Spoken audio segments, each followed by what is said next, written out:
With blasts from a handgun and murder on his mind, a gunman sprinted towards his targets. 4 West Australian Comanchero bikies were in the firing line. 2 of them became trapped in a white Mercedes as the shooter made it to a back door. A second gunman remained hidden in bushes on the other side of the dead-end street. 2 men were shot. One fled to the closest house, bleeding heavily after a bullet went through his chest. The resident initially feared the man was a robber. He got to the stairs and said, "You come any closer and I'll hit you." And then he said, "No, I've been shot." And then he opened his coat and there was all blood everywhere.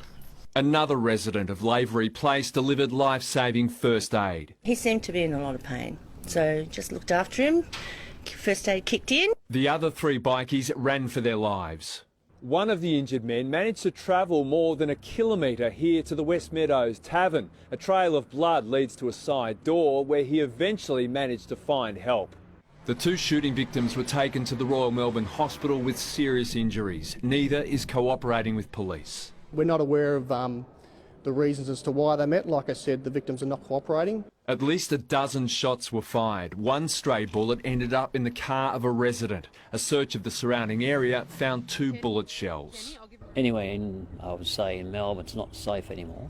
The victims of the ambush knew there would be killers. Police are seeking to confirm if the shooting is the result of an internal Comanchero feud or if the bad blood goes beyond their ranks. Cameron Bowe, 7 News.